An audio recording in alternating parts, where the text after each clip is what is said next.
So growing them at home, you're going to save yourself much needed money, which goes towards impacting the cost of living. So directly impacting your pocket, which is amazing. Hello and welcome to today's Natural Gardening Live with me, Josie Rainbird, your natural gardening coach. Today we are talking about how your garden can help you reduce your cost of living. This has been a subject on everybody's lips for, well, forever really, in fairness, but in the definitely last few months with everything increasing in price. So to know how you can actually influence this and get control of the situation a bit more is always a good idea. So I'm going to talk to you how your garden can help you with this today.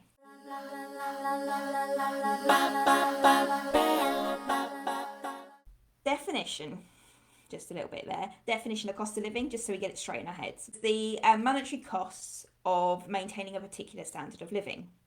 So usually measured by calculating the cost of particular goods and services, basically. That's how they work it out. How can your garden help you influence these costs and challenges to your life? And so comment below, tell me below if you are being challenged by the constant increase in food costs.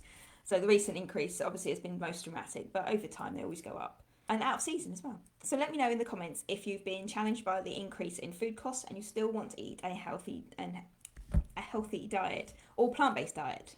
Your garden can actually help you provide this diet for you. So growing your own food in your garden is not only going to be saving you a lot of money, but it's also very rewarding and it's motivational and educational as well. So if you are growing with kids or you're growing for yourself for that matter, and you're new to gardening, there's lots of learning involved in the different seeds you can sow, the different veg you can grow, knowing your garden and knowing what you can actually grow in your space as well. So it can be really educational and really quite enjoyable to do. I enjoy it because I love gardening, but you know, if you're new to gardening and you're just sort of picking it up, it can be really quite motivational, get you going. So you can start growing in a tiniest of spaces. You can start growing in a hanging basket, for goodness sake. You can start growing on a patio area. If you've only got a small garden, just a few paving slabs wide, you can start growing in grow bags, hanging baskets, containers to start growing your own fruit and veg in your garden. So you can start growing your own fruit and veg from the smallest of areas. To me, my own opinion on this one, when you grow it from scratch, when you grow it from seed and it goes through the whole process from growing, planting out, harvesting, and then eating the food that you have grown yourself, that is the most uplifting, rewarding sort of experience. It's fantastic. And this can all go into it feeds your mental health. It feeds your healthy living, healthy diet. It does help the environment as well, but you know, healthy diet. So you can grow food that you wouldn't normally eat if you want to try something new, for growing stuff from seed.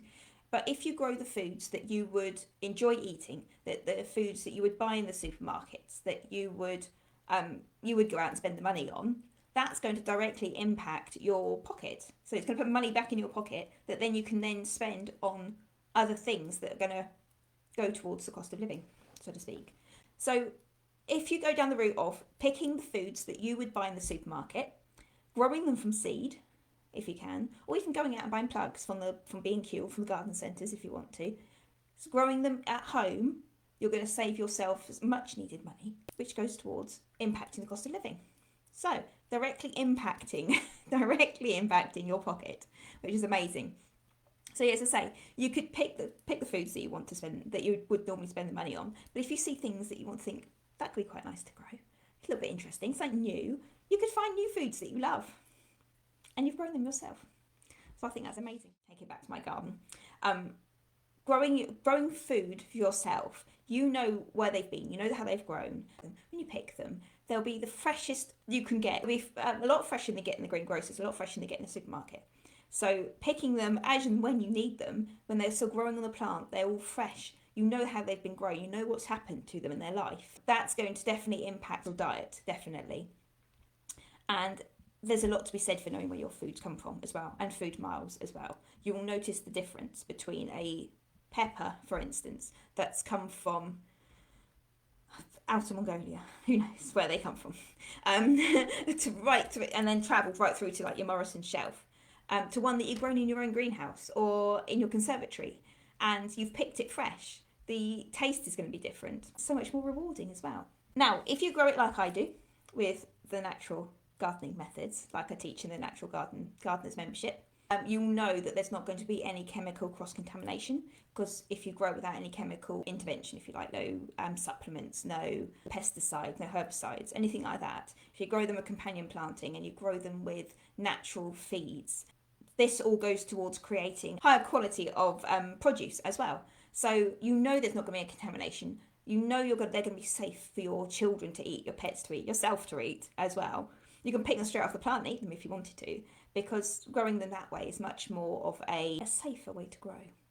A plug here, if you want to know anything about the Gardeners membership, I'll leave a link in the comments so you can check that out. But it teaches you how to support your garden naturally, reducing the reliance on chemicals and supplements. So, using nature to support your garden, and how to support the wildlife that lives in your garden. So I'll leave that in the comments for you, so you can check that out. Fitness and healthy living. There's a lot more to it than just eating well. Now, tell me, comment below, have you got a gym membership or like a fitness class membership? Do you do things? Do you pay for fitness classes? Now, you can probably know where I'm going to go with this one, but if you do, you don't need to be, or at least 6 months of the year, you don't need to. Working in your garden, working in the garden alone, digging your vegetable patch, or weeding the garden, just walking around your garden if it's big enough sometimes, can be like a gym workout. For daily activities you do in your garden, they can really help to maintain good fitness and healthy living. Now, a gym membership can cost you a fortune, especially if you don't really use it as much as you should do sometimes. Now, if you only had that for 6 months, how would that affect your cost of living? Think about it.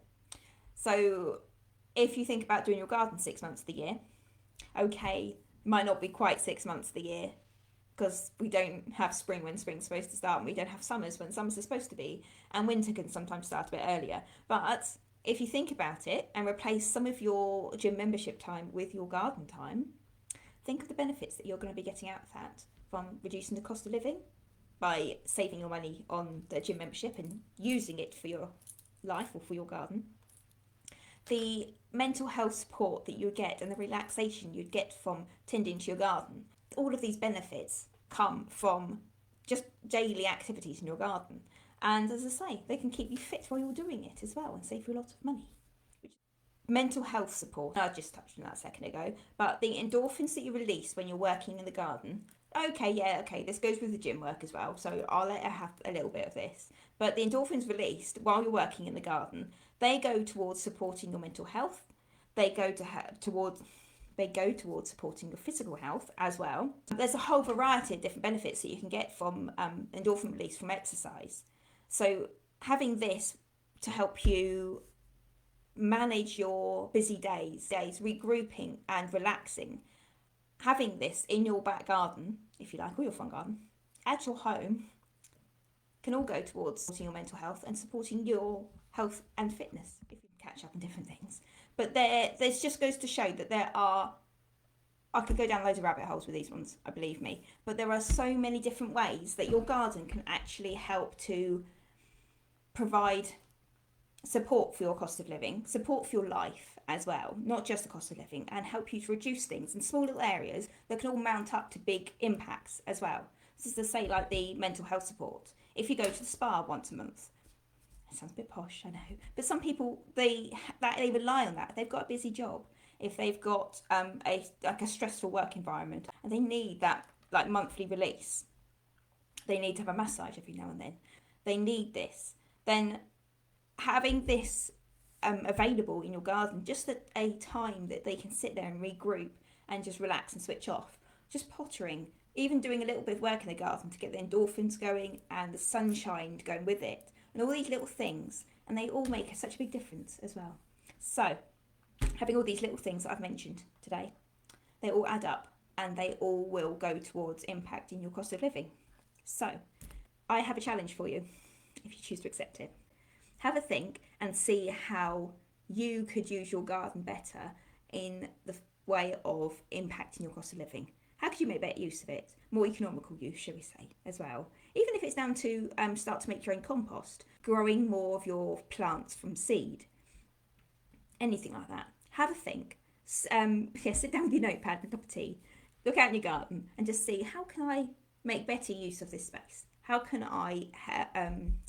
how can my garden influence my cost of living? You'll be interested to see what comes out, believe me. So, on that note, I will leave it there. If anybody has got any questions, please feel free to post. I will pick them up as I see them. Absolutely fine. But take that challenge on. If you can think of anything that you could do better in your garden that's going to impact your cost of living, make notes of it. Let us know in the comments. So, have a great day and we'll see you soon.